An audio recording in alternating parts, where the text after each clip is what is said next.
நான் லோகேஷ் 1000 பிரச்சனைகள் நாட்டில் இருக்கிறது. தேர்தல் வாக்குறுதி உள்ளிட்ட நிறைய பிரச்சனைகள் எதிர்பார்த்து காத்து கொண்டிருக்கிறார்கள் மக்கள். அதை திசை திருப்புவதற்காக ஆளும் கட்சியே குதிரை பேரம் அவாலா போன்ற விளையாட்டுகளை நடத்தி கொண்டிருக்கிறது, திட்டமிட்டு நடத்துகிறது அப்படின்ற ஒரு வாதம் முன்வைக்கப்படுது. இந்த விமர்சனங்களும் இன்றைய நிகழ்வு மீது தொடர்கிறத நம்ம பார்க்கிறோம். எப்படி பார்க்கலாம் லோகேஷ்? ரிவர்ஸ்லேயே வர இந்த திசை திருப்பு அரசியல் வந்து திமுக வந்து எங்கள் மேலே பழி தாவேக்கா மேலே பழி போடுறது ரொம்ப ஆச்சரியமாக இருக்குது. ஏன்னா அவங்களுக்கு தெரிஞ்ச முக்கியமான பாலிடிக்ஸ் அது. ஏன்னா கொஞ்ச நேரத்துக்கு முன்னாடி சுமன் கவியானம் பேசும்போதே தெரிஞ்சுது டைவர்ஷன் பாலிடிக்ஸ்னால் என்னென்னு. நீங்கள் கேட்ட டாபிக் என்ன, அவர் எங்கெங்கெல்லாம் போனார், ஈரோடு கரூர் பக்கம் போனார், சரி அது ஒரு தனி கதை. பர்சனல் அட்டாக் வரைக்கும் போனாங்க. ஓகேங்களா? இந்த டைவர்ஷன் பாலிடிக்ஸ் வந்து நான் என்னன்னு சொல்கிறது புரியல. ஓகேங்களா? இன்னொரு கேள்விக்கு நந்தானா பதில் சொல்லிட்டாரு. இப்போ நம்ம கேள்வி என்னென்னா வந்து குதிரை பேரம்ன்றது யூகம் தான் அப்படின்னா கோர்ட்டு ஏன் வந்து கண்டிஷன் பெயில் தரணும்? அதாவது முன்ஜாமீன் தான், அதுக்கு ஏன் கண்டிஷன் நீங்கள் 2 தடவை வந்து கையெழுத்து போடணும்? அது கூட கரூரில் கிடையாது, இப்போ இதில் வழக்கு நடக்கிற திருவள்ளிக்கல் போலீஸ் ஸ்டேஷன்லேயே வந்து 2 தடவை ஒரு நாளைக்கு கையெழுத்து போடணுன்ட்டு. ஜெயிலுக்கு போய்ட்டு வந்தவங்களுக்கு ஒரு நாளைக்கு ஒரு தடவை தான் சொல்லுவாங்க, இவங்களுக்கு 2 தடவைன்றாங்க. அப்போது சம்திங் இஸ் சீரியஸ். அது சீரியஸ் இல்லாமல் கோர்ட்டும் அதை செய்யாது. இன்னொன்று ஒன்றுமே இல்லை யூகம் தான்னா போயிட்டு அதை வந்து சம்மன் கொடுக்கும்போதே போய் ஸ்டேஷனில் கிளியர் பண்ணிட்டு வர வேண்டியது தானே. அதை விட்டுட்டு ஏன் தலைமறைவாக போகணும், ஏன் வந்து ஆன்சிபிட்டரி பெயில் அப்ளை பண்ணணும்? இந்த கேள்வி இருக்குது. இதில் நீங்கள் இந்த ஹவாலா பணம் அதுதான் இந்த முக்கியமான பாயிண்ட்டு. யார் அந்த சிங்கப்பூர் பர்சன் அப்படின்ட்டு ஒரு கேள்வி ஒன்று இன்றைக்கி எழுந்திருக்கு. ஏன் அந்த டிரான்சாக்ஷன்ஸ் நடந்திருக்கு அப்படின்றது. இதுக்கு இடையில் வந்து செந்தில் பாலாஜியோட தம்பி அசோக் வந்து இந்த கைதானவங்களோட கூட இந்த ஈசிஆர்லேயும் கிண்டியில் இருக்கிற ஸ்டார் ஹோட்டலில் கிட்டத்தட்ட 40 தடவை ஒரே இடத்துல ஒன்றா இருந்திருக்காங்க அப்படின்ட்டு போலீஸ் தரப்புலேருந்து சொல்கிறாங்க. ஸோ இந்த செய்தி ப்ரூவ் ஆகுது சொல்கிறாங்க.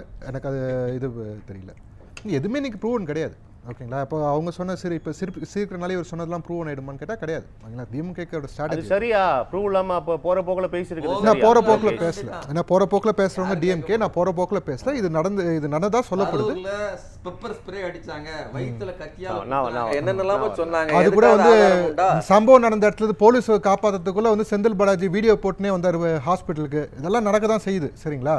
தேவையில்லாமல் உள்ளே வராதிங்க சார். லோகேஷ் வாங்க சொல்லுங்கள் கண்டினியூ பண்ணுங்க ப்ளீஸ். இப்போ நம்மளோட கேள்வி என்ன அப்படின்னா வந்து இங்கே இந்த குதிரை பேரன்ற விஷயத்துக்கு ஒரு பணம்ன்ற ஒரு விஷயம் டீலாக இருக்குன்றது ஒரு போலீஸ் தரப்புக்கிட்ட ஏதோ ஒரு எவிடன்ஸ் இருக்குது. அந்த எவிடன்ஸ் இல்லாமல் ஹவாலான்ற வார்த்தையை அவங்க கோர்ட்டில் பயன்படுத்த போகிறது கிடையாது. எவிடன்ஸ் இல்லாமல் அதை போய் கோர்ட்டில் சொன்னாங்கன்னா அது எவ்வளோ பெரிய சிக்கலாகுன்றது எல்லாருக்குமே தெரியும். ஸோ இது நடந்திருக்கு. இப்போ நடந்திருக்குன்றப்போ இது எதுக்காக அவங்க செய்கிறாங்க, இது எதுக்காக செய்கிறாங்கன்றது ஒரு பக்கம். அதே சமயம் பேரலாக ஸ்டாலின் அவரும் இபிஎஸ் நேற்று கூட சரி ஆட்சிக்கு வந்துடும், நம்ம ஆட்சிக்கு வந்துடும், ஏன் அது வந்து ஏதோ வந்து எலெக்ஷன் நேரத்தில் வந்து நம்ம ஆட்சிக்கு வந்துடும்னு சொல்கிறது வேறு. இப்போ தான் 40 நாள் 50 நாள் ஆயிருக்குது புது ஆட்சி அமைஞ்சு. ஆட்சிக்கு வந்துடும்ன்ற விஷயத்தை ஏன் அவங்க மனநிலைமை அவங்க தொண்டர்கள்கிட்டே அதை ஏற்படுத்துறதுக்கான காரணம் என்ன? இங்கே வந்து ஒரு இவங்க ஏற்கனவே செஞ்சுட்டு போன சீர்கேடு இது அந்த அளவுக்கு எந்த அடிப்படையில் ஒரு பொறுப்பான தலைவர்கள்லாம் அப்படி பேசுகிறாங்க?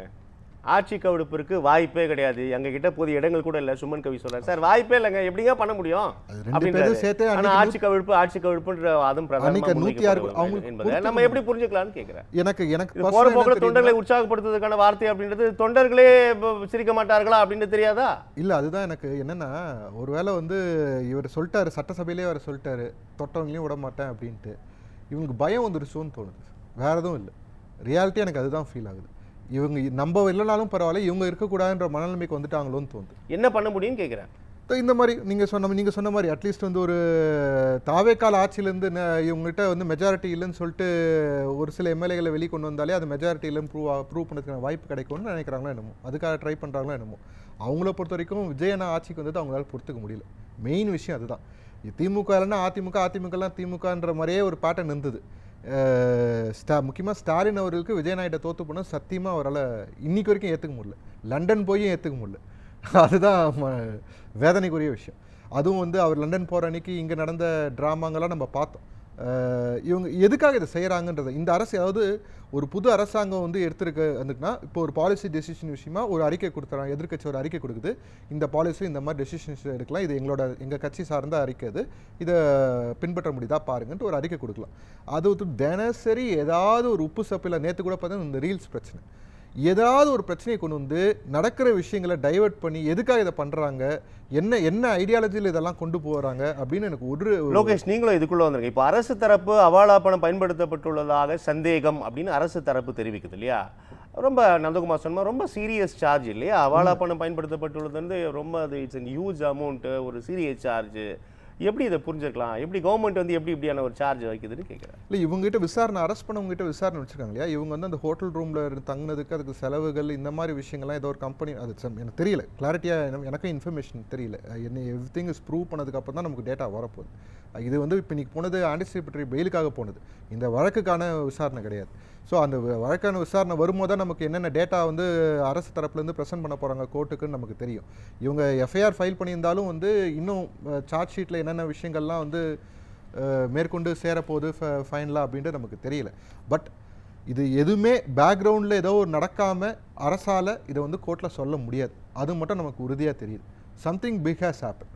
அது எவ்வளோ பெரிய வேல்யூன்றது தான் தெரியல. அன்றைக்கி 180 கோடி நமக்கு வெளியே பரவணும் நியூஸ் கூட வந்து எனக்கு இன்னும் சின்னதாக தோணுது. இன்றைக்கி இதெல்லாம் கேட்கும்போது ரொம்ப அதுவே கம்மியாக இருக்குமோ அப்படின்னு ஒரு இது தோணுது.